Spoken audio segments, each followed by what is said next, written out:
2002 Chevy Avalanche with a 5.3. Gonna do a water pump. You know for sure it's leaking because it's leaking all over the belt and bottom of the dampener. So you want to take off your air cleaner tube, loosen that clamp up at the throttle body, loosen the one up at the air cleaner box. Remove this little hose fastener out of the intake tube.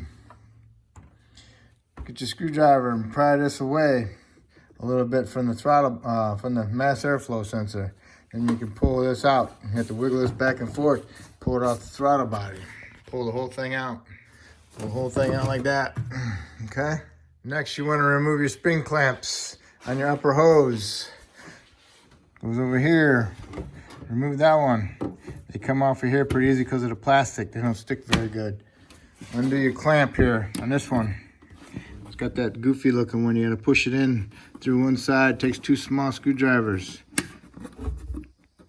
Collapse it and then pull it out. Remove the spring clamp on the upper, on the top of the water pump. Make sure you get it off all the way. Use your hose removal tool to get up inside there to break the seal of it because it sticks to the metal. Use that one. Pull it up. Get the hose out of the way. Undo the throttle body bypass hose from your upper shroud. Remove the 4 fasteners around the bottom of the shroud. There's 2 on each side. One there and one over there. See the hole? Remove them up. There's 4 of them. You drop one, make sure you remember where it went. Find it. Alright, then you can do the 2 10s right here. 1, 2. Remove the 2 10s. Now your whole shroud can come out. Okay? Next, you want to remove your fan. If you got the fan tool, that's great. If you don't, you gotta use an impact chisel. Or you gotta use a big crescent wrench and smack the crescent wrench that way. That sudden jar breaks it loose, okay? But before you do any of that, you wanna grab it and you wanna go like this. You wanna see if there's any play in your clutch. If there's excessive play in your clutch, you wanna replace it since you have it off. Okay, I just barely got any play, so we're good. And be careful because you might misdiagnose it with the water pump bearing being loose. So just do it just enough so you can feel the play in the hub of the clutch. Here's my tool. Put it on there. Smack it with a hammer. If it works, right? Got my nice hammer. Give it a good smack. No, I didn't do it yet. Nope, there it goes. Okay, it's loose. So now I'll spin that off. Make sure you put your hand here so when you're spinning it off, it doesn't fall off and go into the radiator and cut your radiator. Because these are pretty sharp and they will cut your radiator. I'm gonna be buying a radiator too. All right, get your 15 socket and your ratchet. Release the tension on the tensioner and remove the belt. You might want to, before you remove the belt, is write down a little diagram where the belt goes.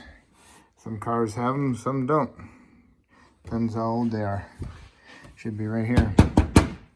But otherwise, there you go. All right, you want to remove the tensioner. 2 15s. You want to remove the idler, a 15. And if it's real noisy, then you might want to replace them. Okay, tensioner's got 3 bolts. Sorry, I said 2. So anyway. Now what you want to do is you want to move your drain pan underneath over here because you want to undo your lower radiator hose right here. And you want to undo your 2 heater hoses. You lose a little bit out of this one, but you'll lose a lot out of these. You know, squirt all the way over towards the frame. So, okay. Okay, got the spring clamp off of here. Get a pry bar, work yourself around it. Okay. pry it out the best you can, twist and turn it, and then when you get the pull off a little bit, then make sure you line up your drain pan and pull the hose off. For the heater hoses, remove the spring clamp, get them off to the side, get yourself a decent pair of pliers, grab them right here close to the water pump, twist them a little bit, and see that as long as you see the hose twisting, you're good. You don't want to be twisting it and chewing up the hose. You want to be twisting the hose with it, and just work your way up to the outer part of it. Start inside and work your way out. Then once you know you got it just twisting pretty good, then you can go ahead and go down there and wiggle it and pull it off. And it's coming. You don't know when it comes, that's for sure. There it goes. That's how I do it like that. That way it drains into my pan. Let it sit like that for a little bit. And the water pump, once you get the other hose off, then you got 3 bolts here, the 10mm heads, and there's 3 bolts over here, there's 10mm heads. When you take the last bolt out, grab hold of the upper neck, hold on to it so it doesn't fall and hit your radiator. If your new water pump comes with the thermostat and the housing, that's great. If not, you'll have to swap that over also. Okay. Draining. See how this one is. This one's coming. Alright, I'm going to pry that one off of this pry bar. Your hose is done draining. Move your drain pan over underneath the water pump. Remove the 3 bolts. Remove 2 bolts. Got 1 bolt left. So I'm going to hold on to the pump. I'm going to take that last one out. Okay, water pump is off.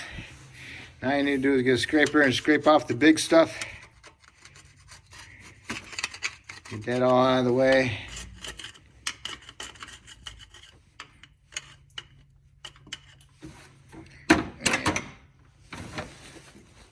Get this stuff out of there. Alright. If you got a die grinder, now you can clean it up a little bit. I'll spray it down and I'll wipe it. And I'll get my die grinder in there with a cookie on it and I'll clean it up a little bit. I don't want to sit on it for a long time. I just want to clean it up, shine it up. Don't want to remove any metal. Don't want to make it uneven surface. Okay. If you don't have a die grinder, use sandpaper. Alright, you got the surfaces cleaned up pretty good. What you want to do is get a blowgun and blow out your bolt holes.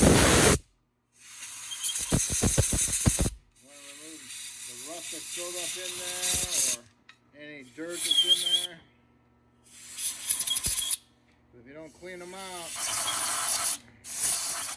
and when you put those bolts in there, and there's dirt in there, you're you're compressing that dirt. And by doing that, you're compressing it, and you can't compress it. It's going to either snap your bolt, or it's going to crack your block.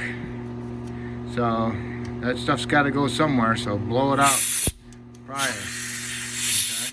And clean up your bolt threads also. So you blew it all out. Re-wipe it again with some cleaner.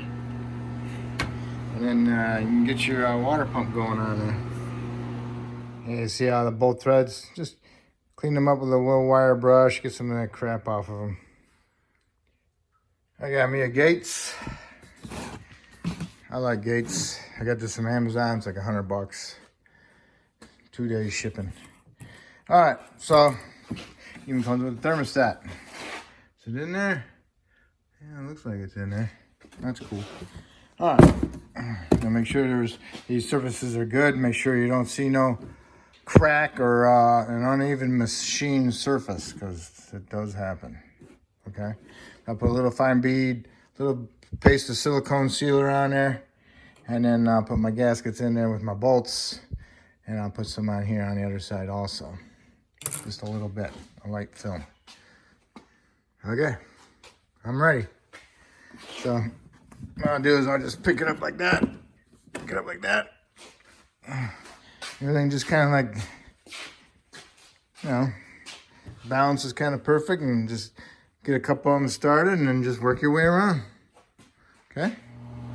Okay, you got them all started. Go around and snug them up. Tighten them to 11 foot-pounds. And then go around last time to 22 foot-pounds. Now that you got them torqued, now you can hook up your hoses and make sure that you don't have no holes in them or torn up from the pliers. Put your clamps back on. Put your lower hose back on. Put your tensioners back on. Put your idler back on. Tensioners hooked up. Tighten them up. 30 foot-pounds, 3 of them. Idler tightened up, 30 foot-pounds. Put your belt on, but don't put it on the idler. Do that last. Some people have a problem starting the fan on the water pump. So what I always do is I'll leave the belt loose so I can put the fan down here, and I'll turn the water pump pulley and I'll thread it. Okay, so you want to turn this counterclockwise. Okay, because it's got right hand thread. All right, make sure you remove the little protector that's on there also. Okay, so got your water pump under your fan. Then once you get that started, you got to run it up all the way, then you can put your belt on. And after you get the belt on, then we'll go and show you how to tighten it. Okay, got your fan started, got your belt on, got your crescent wrench or tool in there. Lay it up against there, like that. Now I'm gonna do the same thing I did when I came apart. Okay, just give it a nice good smack. I gave it a nice big smack and turn the camera off. All right.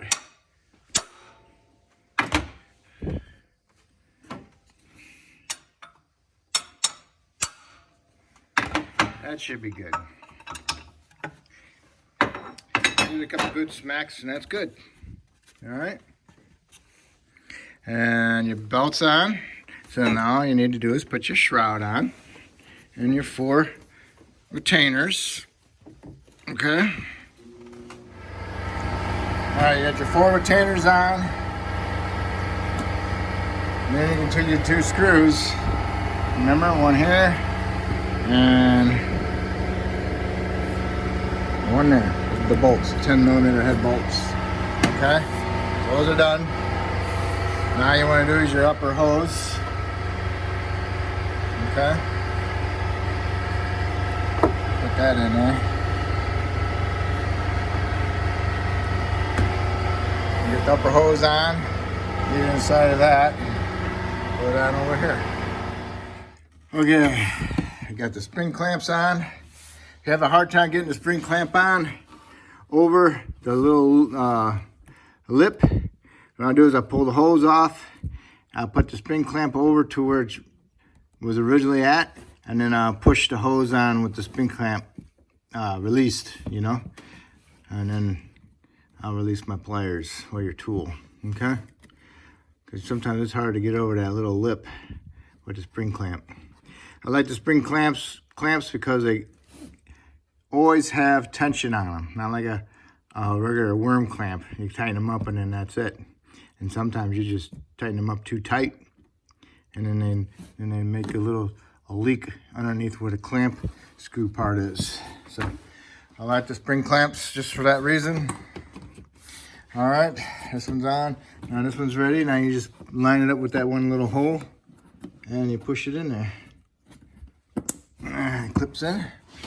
Make sure you bypass your throttle body hose is in its spots. Have this ready for your air cleaner tube. And just do a visual inspection around, make sure everything looks good, make sure your belt was on properly. And now we can put on our air intake tube and tighten our 2 clamps up.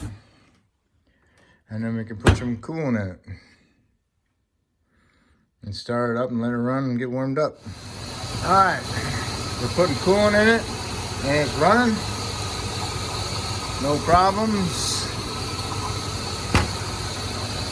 get it hot, and make sure you set the right height in your reservoir. Other than that, as long as it's got heat. If it don't have heat, rev it up a little bit, get that coolant flowing. And once you got heat and the temperature on the gauge is at operating temperature like 200, 190 around there, you're good. And the fluid level is at the right height, you're all set. And I got some antifreeze on my belts, of course, so squeaking a little bit, but that'll come off. And that's it. If I helped you doing a water pump on this vehicle, that's great. Maybe you can help me by subscribing. If you did subscribe, I appreciate it. Thank you.